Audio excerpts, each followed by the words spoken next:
Check.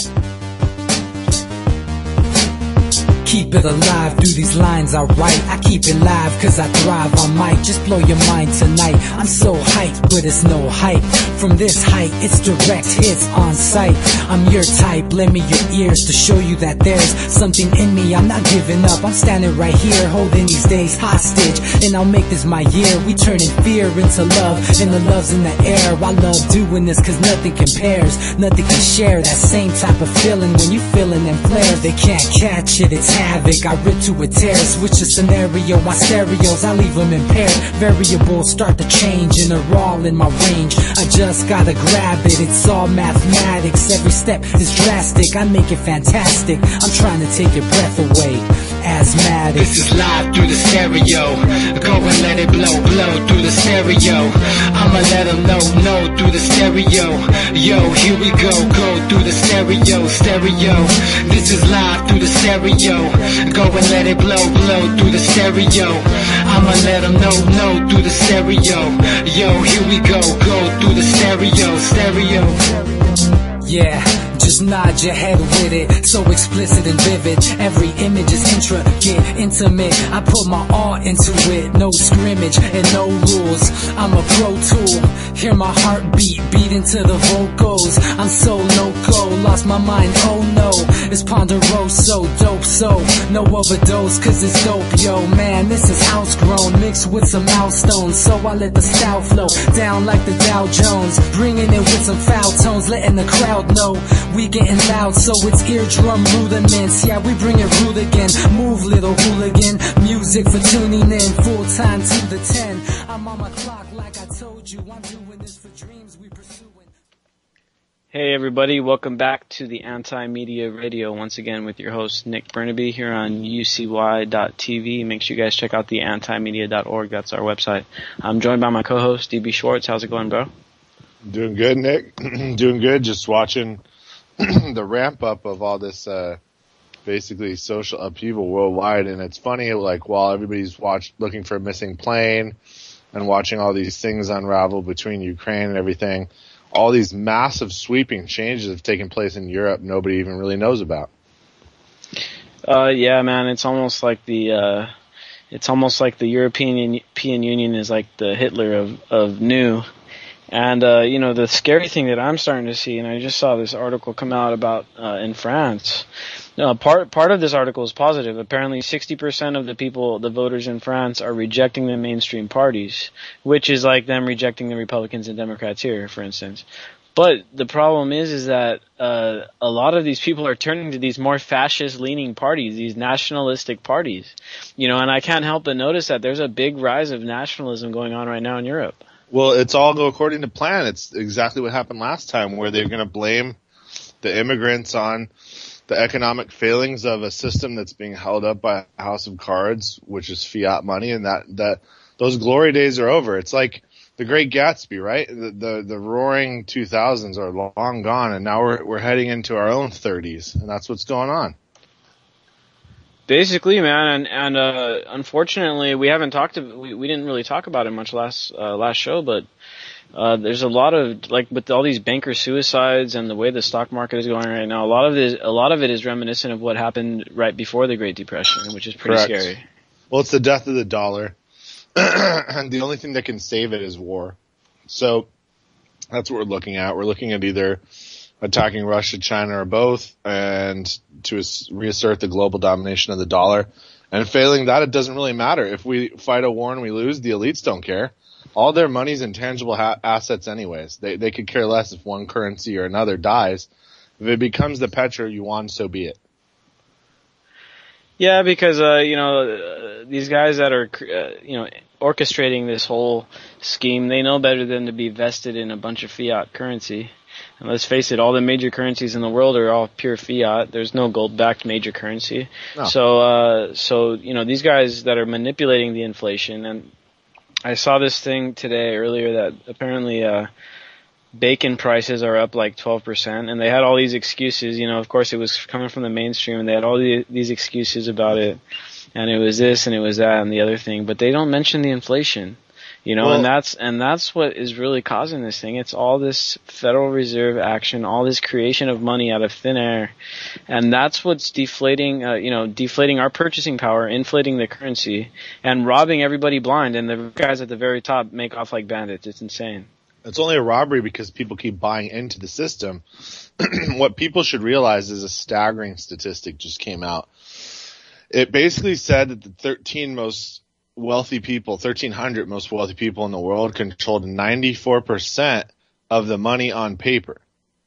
So that leaves, I don't know, 7.2 whatever billion left to fight over 6% of what's there on paper. Now we know the world's wealth can't really be calculated, yet the governments of the world are 60 billion plus in debt to central banks that, basically do nothing. They really have no purpose at all. So when you have all these billionaires controlling everything and central banks controlling the rest, well, we really, truly, indeed are in a prison planet if we continue along the current economic system. I think Putin and even China, to a lesser extent, is starting to realize that they are pawns. And if they don't stand up against what's going on, they're going to be no better than me and you would, Nick. I mean, these guys are the wrong country, let alone the wrong ideology. So anybody making, agreements and backdoor deals with the people in charge of the world right now and who are for sure going to go down soon because people are waking up to it, they even realize that their own lives are over as soon as the power and the control is established. Yeah, man. I mean, apparently, what's his name? Henry Kissinger is going to give a talk at a college, and they have to keep it secret that he's coming because they know that if people found out he was going to be there, there'd be people there protesting his ass and shunning him and calling him all these names because, like you said, people are becoming aware of what's going on. They're becoming aware of this grand robbery that's been happening ever since at least the 70s. It goes way back to 1913, and it goes way back to even the creation of this country. I mean, the country was created imperfectly.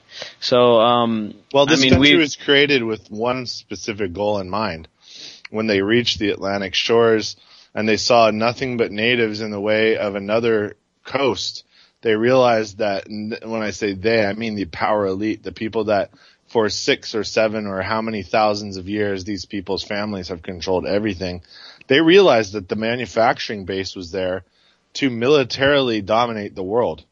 Because once they surveyed the country, they knew what they had, and that's what Manifest Destiny became policy. So the U.S. was always created as a company. It was created as a military endeavor to create a global army for the elites that until now has not reached fruition, and now they believe with their drone army that they have the ability to go above and beyond any human element now. And again, that's why it's so time sensitive for us to try to oppose this stuff now, because if we don't really, push back now, it gets to a point where it's no longer these boneheaded cops in the streets. It's these boneheaded robo-cops that absolutely have zero conscience. Right. And at least cops, man, I mean, of course they make bad decisions and they mess up. But you gotta think at least half of them have a conscience. Well, and if these are robots programmed to just be indifferent, then that's a whole nother story. Well, they will be programmed to be, brutally efficient, and we know that.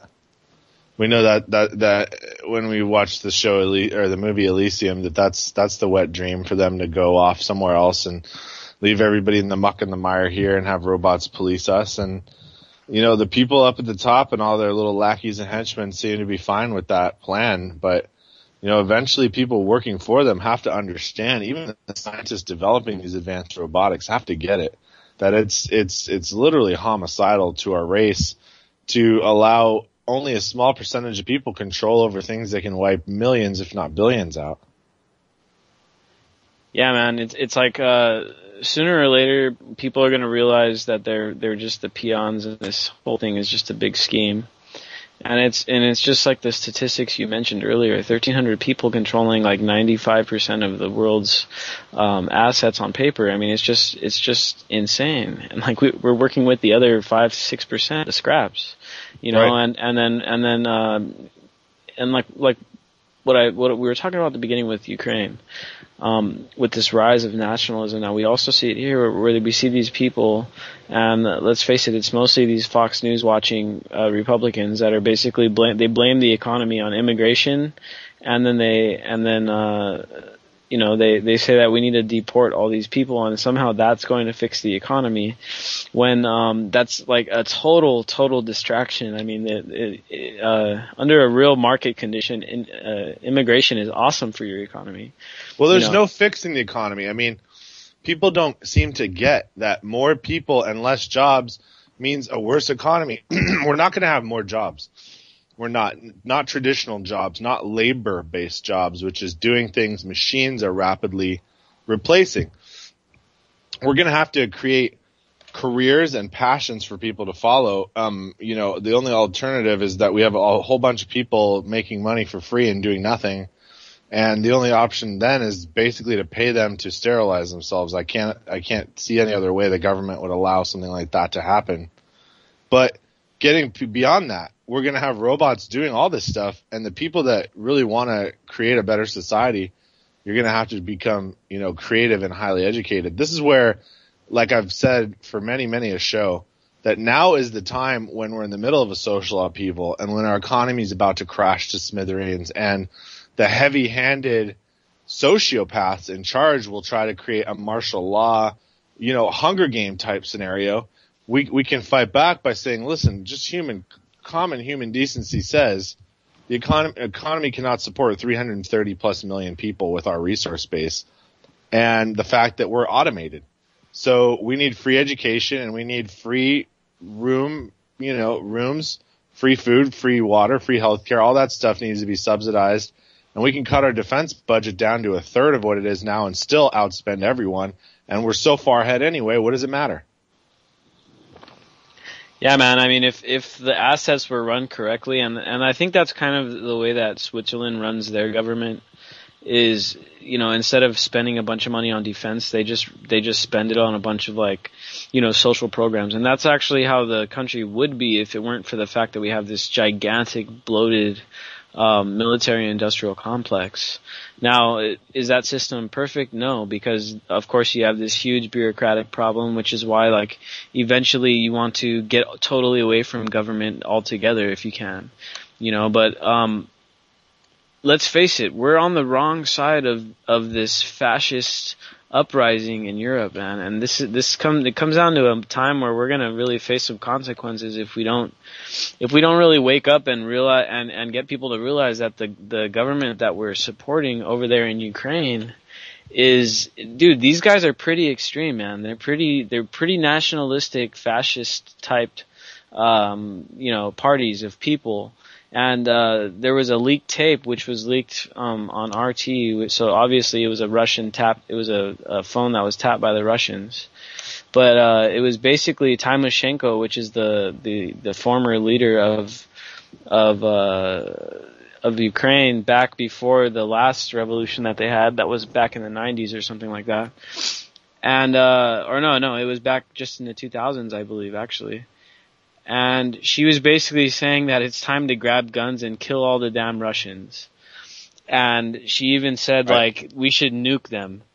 Which is laughable, because could you imagine the response from Russia to even one leaving Kiev or wherever their military base would try to fire it to wherever it would try to fire it to? I mean, I don't know how many nukes Ukraine has, but I think Russia's got, from what I've been able to read, they're not all that far behind us really in tech, maybe just in a few key parts. So, the military industrial complex has its own name over there. I can't remember what it was, but they push as well and have lobbyists that go to the Kremlin and make things happen. So, man, that they would wipe them off the map. Like it would be like if, I don't know, Mexico attacked us or something. It would be wiped off the map same day. Yeah, and see, so we have like, once again, it's like this double-sided beast, where just like in World War II, it was the Nazis, and then you had Stalin on the other side, which neither one is really a good option, but you gotta side with one of them. Right. You know, and apparently this time around we are siding with the fascists in Europe and the rising nationalist sentiment. You know, and people in this country are falling for it too. And like the statistics show, a large percentage of the wealth and the capitalized assets are owned by a very, very few amount of people. And for people to blame the economy on immigration and things like that, it just doesn't make any sense. Well, no, we need to transition. We're in post-scarcity in this country. We really, truly are. Regardless of how the weather changes, we have the technology, the resources, and we have the know-how to be able to persevere, as well as Canada, our partner to the north, and other key allies. We're going to be all right, and we can actually lead the rest of the world into the new economy, which is going to be self-sufficiency. The UN, if it has any purpose whatsoever, needs to be spearheading that instead of trying to get this Agenda 21 megalopolis. Let's cram everyone into these cities and ship food into them. The opposite needs to happen, because otherwise we're going to have mass genocides. And if that's what they want, and the people understand that, we need to boot all these crazy guys out of the top anyway. But in the meantime, people need to spread out. These big giant cities, these, like me and you live, Nick, I mean, we ship everything, pipe it all in. If there's one hiccup, there'd be 1 million people dead in a week, because there'd be a food riot and shortage and pandemonium.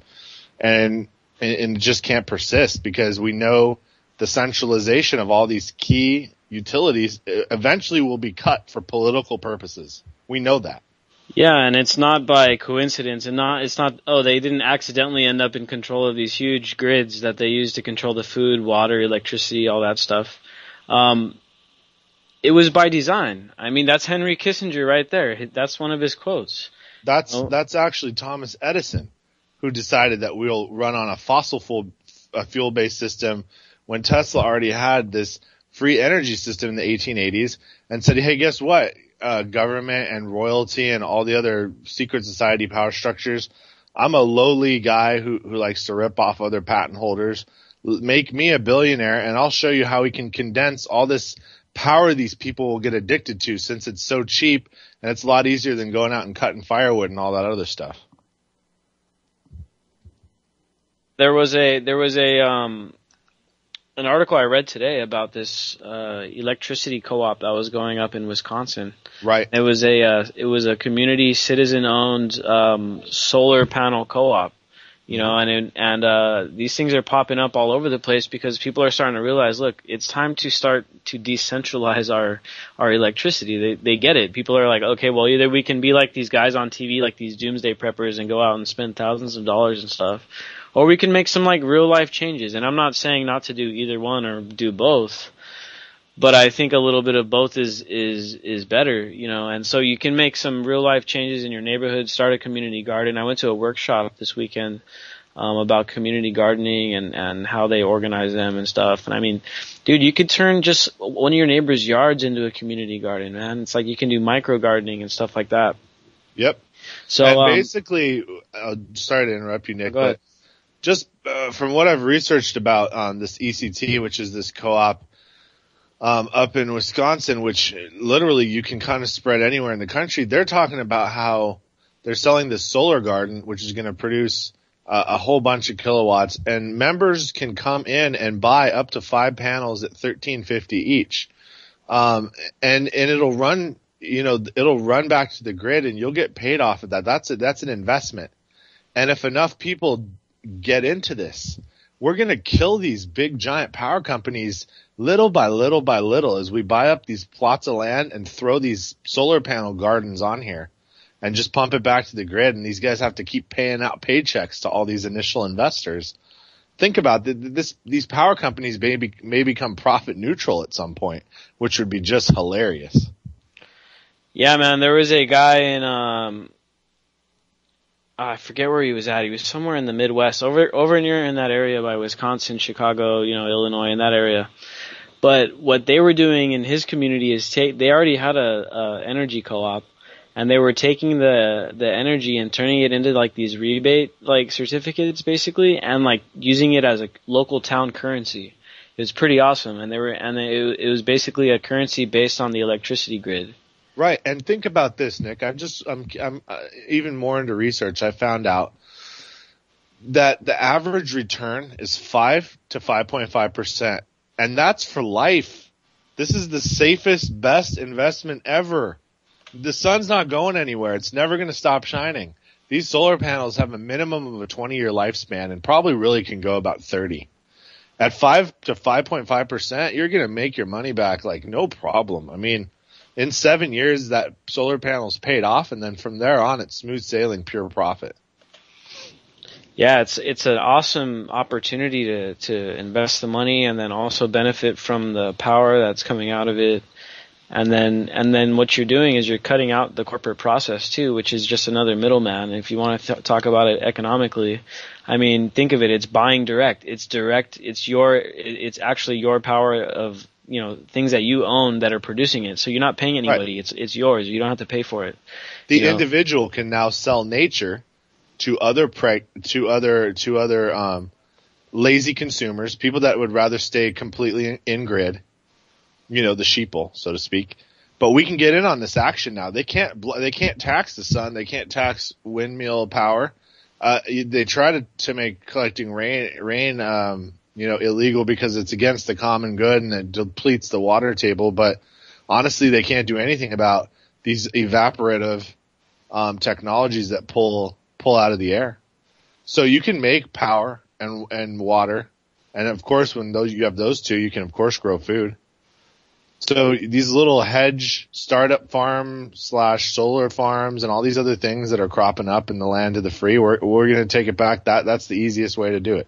Exactly, man. It's not a matter of like, it's a matter of doing, hitting these obstacles from every angle, like there's people that choose to go the political route and the legislative route, and I know people that do that.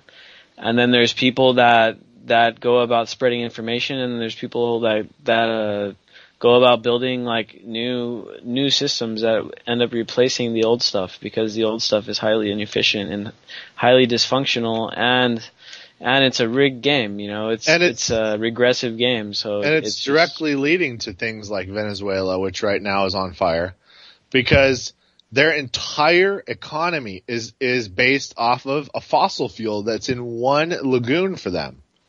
And whoever controls the municipalities around said lagoon in Caracas basically controls that country and has a hegemony on all of the real wealth coming in there. And if they had some kind of solar divestment, the people there could make their own power and not have to pay the state and not give the state power, because the state controls everything through subsidizing their own oil that the people are supposed to own. So you have those kind of things happening where getting off of this fossil fuel racket as much as we can, little by little, is going to end. I mean, so many things conflict-wise worldwide, because it's almost always about energies. So they're putting out this packet from this community gardening workshop that I went to this weekend. They're putting out a packet, and it's going to go on the internet. You can print it out. You can do whatever with it. That basically gives you all the tools you need to start a community garden wherever you're at. And I'm thinking like if we can work with these solar co-ops and work together with them and work to promote this stuff and like try to go open source with it, where you just provide like a platform, like a blueprint on how to do it, how to go about forming the co-op, how to go about buying the solar panels, all this stuff. And we can just put it out there for communities to just pick it up and then see it and then show it to their neighbors and then use it if they like it. You know what I mean? Just put together an open source blueprint. Look, this is what you need. This is where these are the solar panels you need. This is where you can buy them. This is how you build it. This is how you form a co-op. This is how you try to get people to join it. How awesome would that be, man? And we can send it out all over the world, and all of a sudden you see all these co-op solar panel energy utilities that are locally owned and locally run. I mean, these in turn drive evaporative water condensers, so you get water and power all for free, wherever that may be. I mean, you can talk about a little tribe in the middle of nowhere with 50 people, and as long as they had a nice solar farm with enough condensers, they're good. Yeah, I mean, it would literally be like an oasis because you're creating water out of, what those condensers do is they basically take air and they condense it and take the moisture out of it, turn it into water. Right, and all they need is a steady, whatever it is, amperage, and it's not even all that much because they themselves can run off a single panel. So if you had a solar farm, you could have many, many condensers, and they each make about a gallon a day, and that's enough for a person. So 50 people, 50 condensers, 50 solar panels, and another couple hundred for making energy for the rest of the community, and you build around those farms and have actual farms outside those homes. And it would work perfectly. This is the Venus Project, essentially. This is what we're talking about having in the future, these irrigated super cities where they make water out of thin air and power out of the sun. Yeah, man, and then you go back to turning the electricity grid into a currency as well. Yep. Whenever basically like, all right, so you know how when you produce more electricity than you use, it goes back into the grid, right? Right. Now instead of what you can do is turn that extra electricity into rebates, like an energy rebate, which is worth, whatever amount the energy is worth. And then those can be traded. So you basically just at that point alone, you're creating a new currency, So I mean, with energy, which obviously is probably one of the most important things required for life to sustain on this planet, with easily accessible energy, democratic energy, then you can, almost anything is possible. Yep. And what's funny is then you'd have this financial incentive that would be real and in your pocket as far as getting in shape. Go home and ride an exercise bike, throw it back into the grid and get checks in the mail, and then watch yourself also get, some kind of lowering on your healthcare deductibles and things of that nature. We could play all kinds of social games to do good and get ourselves off grid and away from these super crazy guys that are in control of these things that we just no longer really have to have. We don't need them anymore. We got to work around them and come up with novel ways to do that and heal society using our brains, not following these rulers anymore. There's just no point to it. Think of these kids that are going to be, in these neighborhoods where they're building co-ops, and these kids that are natural engineers start helping. Yep. And I'm a huge believer in kids being the ones that are going to have the next big ideas, because kids have a fresh mind. They're not as brainwashed as the rest of us, and they got a huge imagination. So I think I've been seeing all these videos about these kids, 14, 15, 12-year-old kids that are like coming up with these crazy good ideas, to clean like the whole ocean and all kinds of stuff, man. Once we're able to come up with a way, just like with these energy co-ops, to get education like fixed, because let's face it, like we spend more money now than we've ever spent on education federally, yet we're ending up with worse and worse performance like every year. Because it's no longer about education, it's about indoctrination. It's been that way since, let's face it, No Child Left Behind began the stupefaction of our youth. And now with this Common Core, which, by the way, Indiana today decided they're going to vote to opt out of it, which will only start a firestorm of every non-Southern state to do the same. Because why would you want to lower our kids to the lowest common denominator? We do need, average. We need gifted. We need super gifted. We need a little slower. It's not so bad to divide people into where they need to learn and to progress. You know what I mean? And certain people do have things like learning differences, which they need to be in another kind of class, which allows them to, basically create their own curriculum, because they're not going to learn from others very well. So there's so many ways that the Department of Education already fails so horrifically that it just doesn't serve much purpose except for indoctrination. If you really want your child to get a good education, he's already going to private school if you can afford it. And if you can't, you're seriously thinking about homeschooling if you know what the hell's going on in these schools nowadays. I wonder what would happen if you had a school that was run by kids. I mean, you would see it would be, first of all, Google would fund it, because it would be using their services to educate the children. But with all of the YouTube videos and all of the textbooks available and all of the college libraries and free courses, and I mean, could you imagine 18-year-olds teaching 6-year-olds that are in first grade? And this all being, it would be something to see, man. It'd be an interesting experiment to try. It would be pretty cool, man. I saw a paper the other day coming from, I believe it was in New Zealand, where they at recess they used to have like all these strict rules and stuff, and they decided, okay, there's going to be no more rules at recess. And what actually happened was there was less incidents of kids getting hurt, and the kids like anxiety levels and all that stuff, and like everything else like went through the roof because they were able to do whatever they wanted at recess. And then also what they showed was that the amount of bullying went way down as well. Yep, I mean it would. That's the thing, is that kids, when they start to basically assume leadership roles, much like the Stanford experiment, but we're not going to put it into that extreme, but we will allow them to police themselves. You know, the only reason why people have the whole bully mentality is because they know that they will be protected by the administration of the school. Now, what were to happen if that's not the case? Say a guy bullied somebody, and now everybody in the school is like, wait. This guy's kind of a little bit of a, psychopath. Maybe we should teach him a lesson before he gets too brazen. I mean, societies do these things. They self-correct. The reason police exist is because there's economic disparity. If there were none, no police would be needed. It's simply to protect the ruling class. It's never about anything else. And people will self-police if given the opportunity, and you don't have a bunch of crazy people in there. We're assuming these are normal people. Yeah, man, exactly. It's like, if it weren't for the fact that we have such economic disparity and so many people that are poor and so many people that I was talking the other day with my buddy about the drug war. I mean, the drug war, it flies in the face of everything that is supposedly the American way. I mean, the people that sell drugs are the bottom level entrepreneurs, man. These are people that are thinking outside the box. And they're making a way for themselves, especially because a lot of them come from poor areas they're squeezed out of the regular economy, so they're forced underground.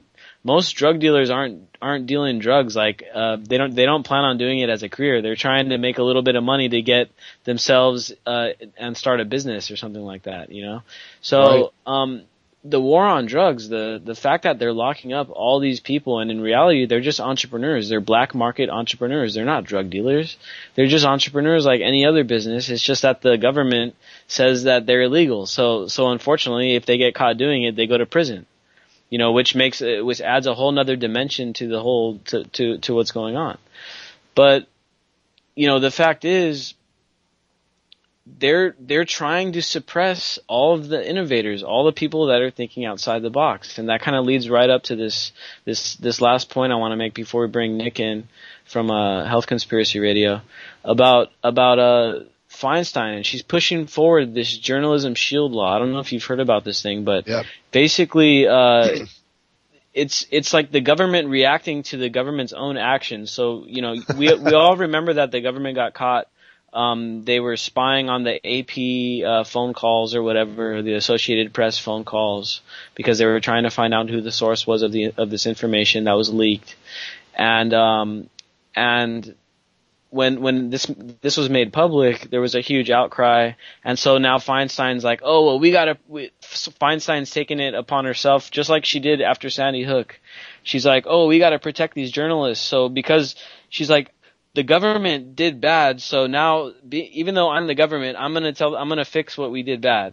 It just doesn't make any sense. It's like the government trying to self-police itself.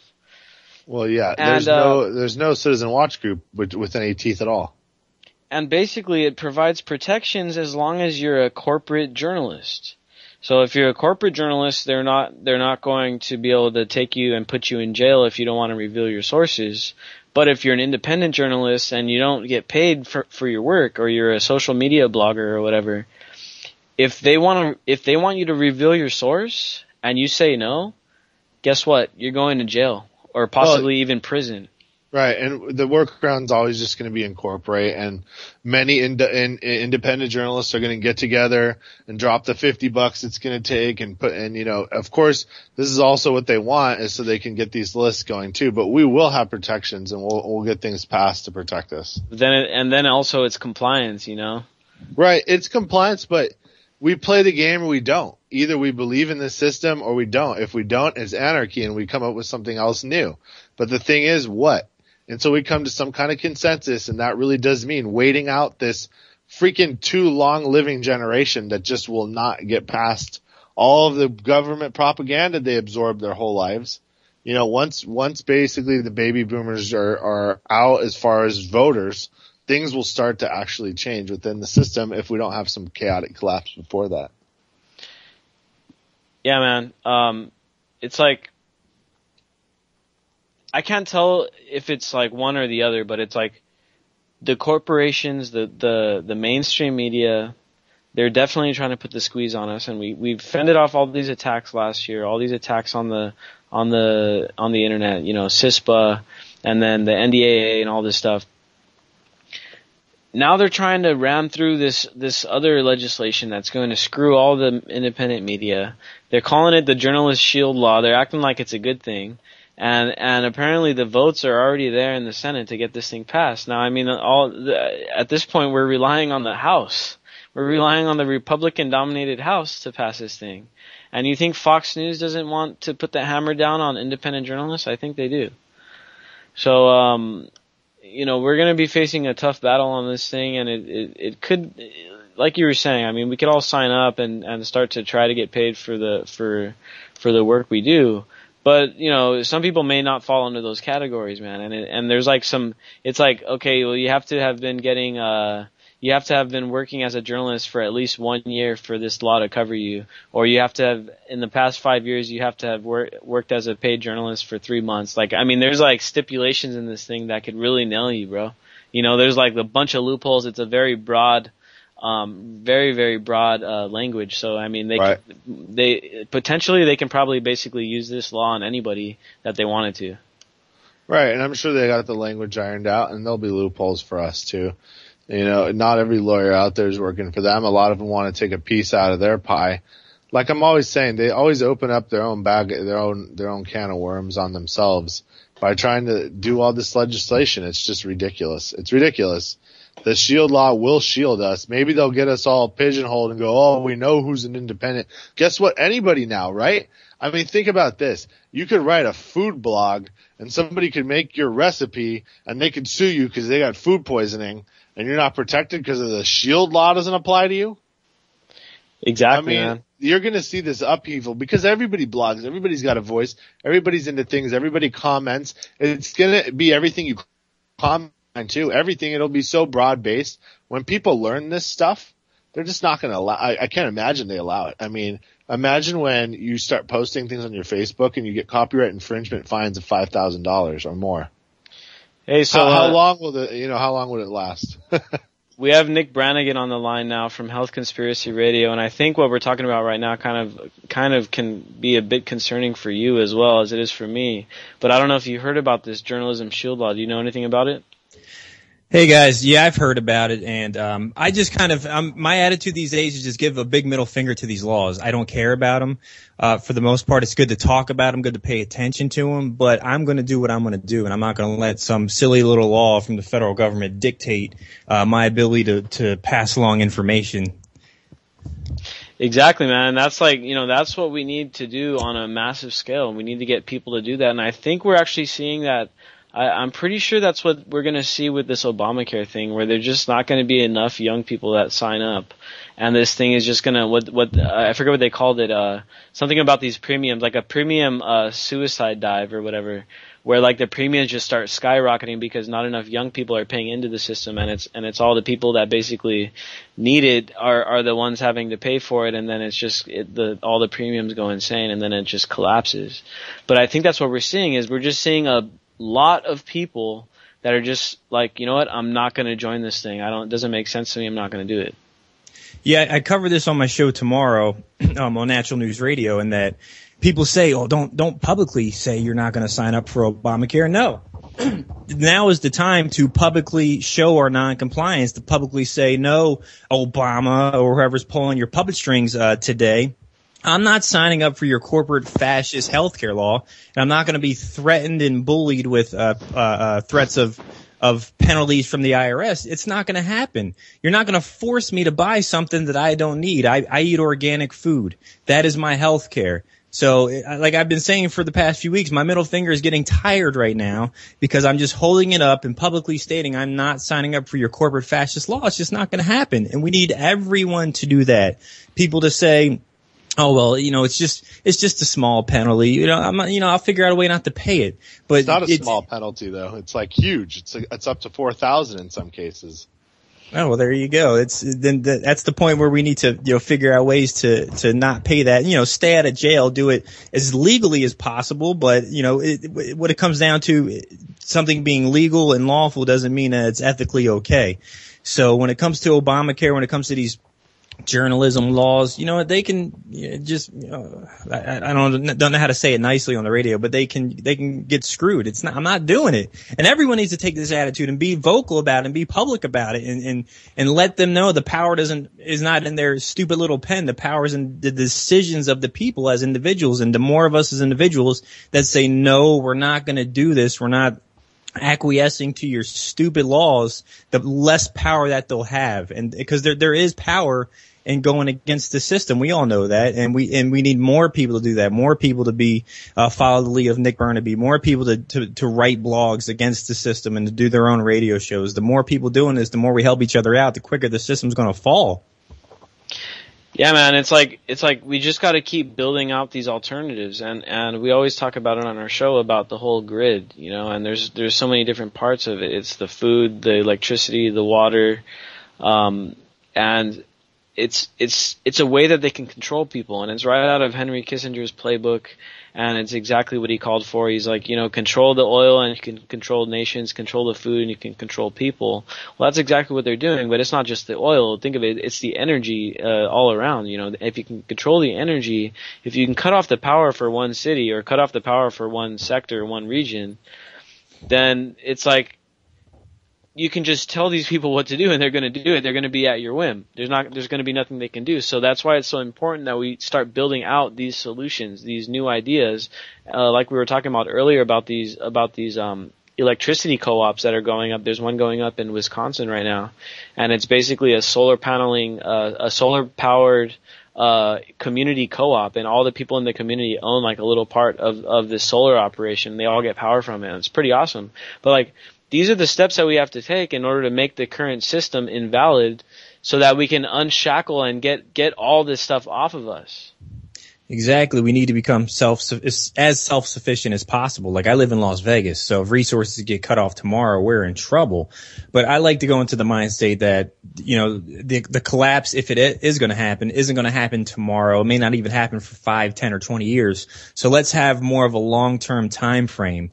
I think everyone listening to this right now there's no reason that in 5 years from today you're unable to be off the grid with your own power, growing your own food, figuring out some source of water. We all live in different regions. We all got to figure our own paths. But even out here in Las Vegas, there's homes that are hooked up to well water that have the ability to get off the grid. Because out here, Nevada Energy, who's the main electric company for Clark County, Nevada, is just recently was bought out by Warren Buffett's company, Berkshire Hathaway. So rates are going to go up.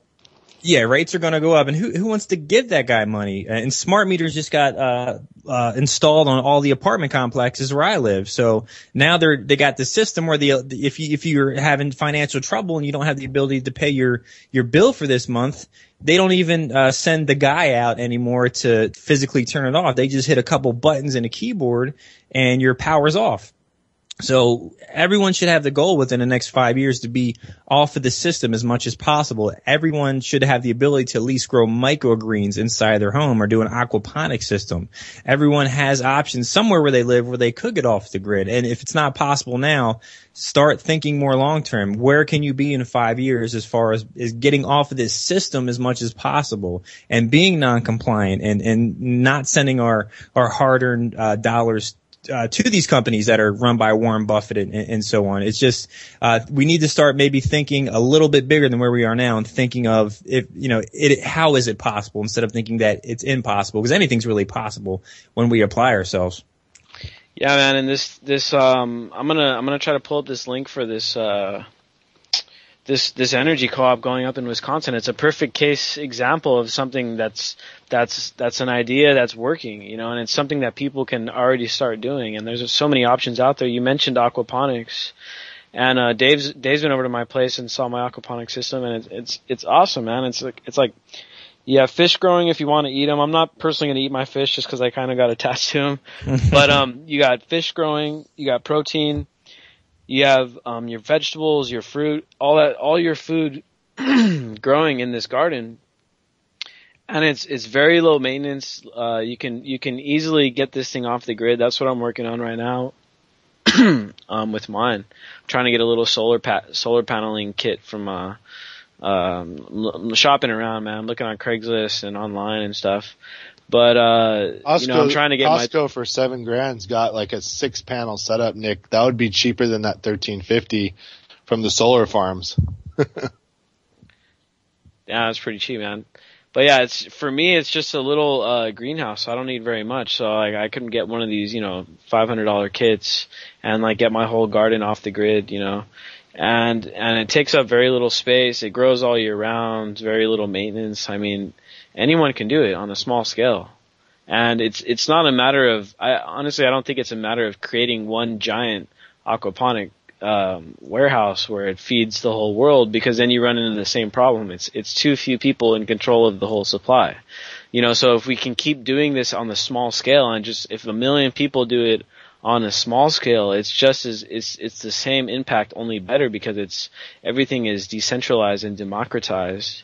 Then we can have the same impact as it would be like a huge company like Google building a huge food warehouse or something, Exactly. It's getting together with our local communities, and just keeping it small as possible. I'm sure everyone, I hope everyone out there listening has at least 5 friends that are reliable. Maybe you can get together and do a plan to where you have a community garden. Everyone comes and participates. Actually, I do have a friend who just did that. She turned her whole backyard into garden beds.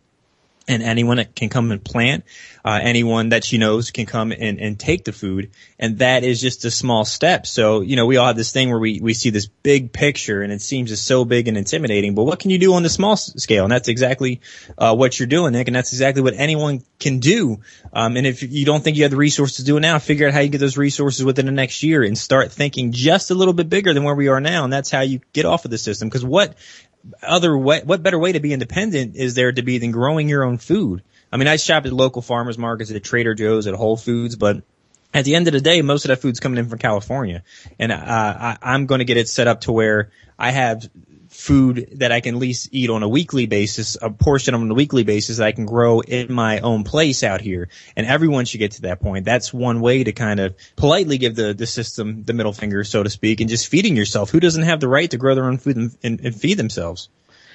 Exactly, man. It's another one of those rights that I think we need to start flexing, because unfortunately, there's a lot of these cities that are taking these people to court over their gardens and their front yards and stuff. So obviously, not enough people are kind of flexing their food rights. And I mean, we all have the right to make use of what it is that the space that we have. Now, like you were saying earlier about having 5 friends. Now, if you almost everybody has at least 5 friends. That's just I've looked at research about it, and then roughly everyone has 5 friends, right? That's their social network. That's their close group of friends. And between all of these people, I'm sure you could find someone that has a yard that's not being used, or you guys can all pitch in a little bit of money to set up a space to grow some food. And it's a matter of, if you can't do it on your own, get a few people together. That's a co-op. That's what a co-op really is, If you need 5 people, if you need 20 people, if you need 100 people to get this thing going, I mean, if you start today, there's no telling where you'll be at in 2 months. You could already be halfway there in 2 months. Yeah, and the side benefit of that is the health of it, because, you know, we're in a situation with things like Fukushima where we all need to be as healthy as possible, where we really need to take the bag of potato chips and just make that really a rare, once in a blue moon, occasional treat, because we need to get as healthy as possible. And there's nothing healthier than having food grown locally where you can harvest it and eat it within the same day or the same few days or the same week. Because even, you know, the organic foods from Whole Foods and the organic foods from, you know, Trader Joe's are a great option. But we got to keep in mind that they're being sprayed with municipal tap water filled with fluoride and rocket fuel and who knows what other carcinogens in there. That doesn't make them not healthy, but compared to what you can grow on your own, and really too, the love that goes into growing that actually has an effect on the food and is going to have an effect on your mental well-being, knowing that you grew this yourself. This is something that you planted in the ground and it came out. You didn't rely on a massive corporation to do this for you. That's going to up your health, up your immune system. So if the environment does get more toxic, if Fukushima does affect the area where you live, or they're spraying chemtrails every day, you're going to have the healthiest food possible to where you have a strong immune system and you can thrive in this toxic environment that we live in. Yeah, man, I think we wanted to, after you mentioned the Fukushima, that reminded me, we wanted to get into that because there's a not only is it Fukushima hitting the West Coast and you know, it's still blowing over and getting other parts of the country as well. But apparently there's this big nuclear leak going on right now in New Mexico. And you know, they may evacuate the entire area around Albuquerque, and that's a pretty big city, and an evacuation of that kind is just going to really put the nail in the coffin on the nuclear industry, I think. That's why they're trying not to let the cat out of the bag. But trying to get 1 million people out of an area, that's good luck. Yeah, that's just insane. And I don't know really enough about the nuclear industry to comment on it, but I think it's time to kind of move into other options as well.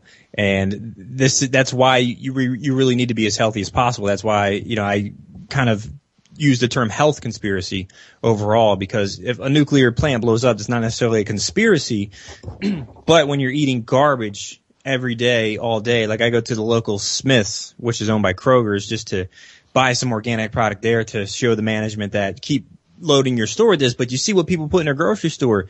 If something ever happens to where the air is poisoned through a nuclear leak or some other type of disaster, these people are done. You know, all the frozen pizzas in the world aren't going to do their immune system any favors. But that's when, you know, live foods come in, organic foods come in, foods that have the least amount of carcinogens and contaminants as possible, and having, you know, a strong mental attitude in these hard times is really what we need, not just to survive, but to thrive and to get to the next level of humanity. Because as monstrous as the system seems, it's really what we do on the individual level that makes the difference. We can go to the voting booths and give our power away to the next puppet in office, be it even if it's a Rand Paul or Ted Cruz. But at the end of the day, what we do is what matters, not what Republican we vote for, or Democrat we vote for, or independent we vote for. What we're doing on the individual basis is going to determine the quality of our lives, and I think overall determine where we go in this world. I think it's like an attitude that we have to like take back, you know, and it's an attitude that we lost. I don't know when or where, or perhaps we never even had it. Well, the media killed it. And it brings me into something I wanted to talk with Nick about, which I read a lot. I read some of your blog, Nick, and something that cracked me up was how obvious people are trolling. Literally paid government agents are out there controlling the hearts and minds of hapless individuals through the media. Now that they've basically burned all the bridges as far as TV goes, they're sabotaging public forums in every other way they can, because they lost the easy and they lost the low-hanging fruit with this new generation. But now I see people taking Reddit as doctrine, and I'm like, you can't. The guys on there commenting, half of them don't even exist. They're paid agents. Oh, and it's documented. The NSA, you know, Edward Snowden leaked some of the information, and the other guy that leaked some information, I can't remember his name, but he leaked some information about the sock puppets. And the guy that published that information is dead now. which was Michael Hastings, the journalist that published that stuff about the sock puppets. So, yeah, man, I mean, it's actually totally documented that these guys they have paid shills on the internet going around trying to hijack threads and disrupt forums and things like that. And they find hotspots of where like legitimate information is being, communicated and worked on. And then they try to disrupt this stuff to try to slow everyone down, send people in different directions. I don't know if you saw that one. There was one that came out the other day from Snowden where basically they showed these fake UFO photos that the agents would use. They would post these photos and use it to like disrupt and hijack discussions, like legit discussions about UFOs. They would post these fake pictures and with hopes to like hijack the discussions. I didn't see that one in particular, but this is what people need to understand. These are actually paid government trolls doing this. And the post that you're referring to, Dave, I believe it's how to properly deal with a Monsanto troll at healthconspiracy.com. Right. If everyone goes to the website and reads that conversation, it's hilarious the way I talked to this guy. Oh yeah. I was just having fun with them. But what I realized 90 minutes later when I ended that dialogue is that the number one thing they do, and you said this, Nick, is they want to disrupt what you're doing. They want to take your energy and attention away from creating content and getting people's attention and waking people up and getting to an argument what exactly a GMO is or if GMOs are good or bad. And all they do, and this guy, like, he was really nasty towards me, and the nastier he got, the more I realized that I was really doing a good job at not getting into the little silly argument he wanted to get into.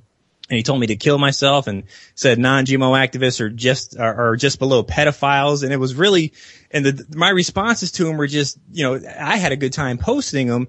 And that's really how we need to treat these little turds sitting in their mother's basement eating Hot Pockets, getting paid by the government, is we need to treat them like the clowns that they are. Don't take anything they say serious. And after I ended the conversation with him, he went on like 5 other videos and just started making random idiotic comments. So I actually had to block this dude from my channel. But what some people need to realize is that they are there to waste our time. So the best thing we need to do is either laugh at them and make a blog post out of it, or just, block them from the page and ignore them, because we don't really have time for this. You guys, I'm sure you're as busy as me or busier than me. We need to create content that engages people, and let these trolls, do what they got to do, and just ignore them or laugh at them is really the best solution for it. But this is really what I see in the non-GMO movement, and nothing against, mothers or women, but what a lot of these women in the non-GMO movement do is they get emotional and they want to argue with them, and they'll argue to the point to where their emotions get the better of them, and they'll end up saying something stupid that the troll will get all over and invite his other troll friends to just pounce on this person. And we need to cut that out. Just stop that. Either make fun of them, and have some fun, or just ignore them and block them from your channel. But just be aware that it's out there too, and don't get distracted by the dumb stuff. Yeah, man. I mean, they totally bully. They totally go by a group consensus. So if they can get enough trolls on there, changing the sides, like, they'll be able to create a false consensus just because there's 2 or 3 trolls there trying to bash on one person. They'll be bullying people and stuff like that. And yeah, you can't spin your wheels trying to deal with the trolls, because that's all you end up doing is just spinning wheels, and that's exactly what they want us to do. So when there are trolls, the best thing you can do is not like let it get under your skin. I mean, that's the first thing you gotta know is like, don't let it get under. And then, you have to understand a troll is a troll. And if it's a person posting valid information and they're just, very, upfront about it or whatever, that's one thing. But another thing is these paid trolls, man. And these kind of people have to be looked out for. It's documented that they exist, and it's just, it's not something that it will help any group. It's not like adding to the discussion or anything. It's just totally hijacking. Exactly. And the best thing you do is just make fun of them. Like even Vicky Lepage, the girl that does the street activism videos with me, she had someone trolling on her account saying fluoride was good, and she said, "What do I do?" And I just commented to the dude, and this was a real guy, But still, the point is, why are you trying to convince me that fluoride's good? So I just commented, I said, hey, John, or whatever his name was, get a bag of fluoride and just snort it. We'll have a fluoride party at your house, and anyone that wants to come can come party with you, John. And then he said something else, and I just started chanting USA in all the comments, and he went away. And that's how you deal with idiots. Hey, Nick, drop your links real quick before the show ends here. Oh, sure. The main website is healthconspiracy.com, where I post all the video stuff, and my radio show is at naturalnewsradio.com. And we air Tuesdays at 5 p.m. Eastern, Thursdays at 5 p.m. Eastern, 2 p.m.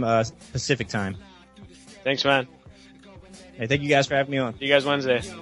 I'ma let them know through the stereo. Yo, here we go.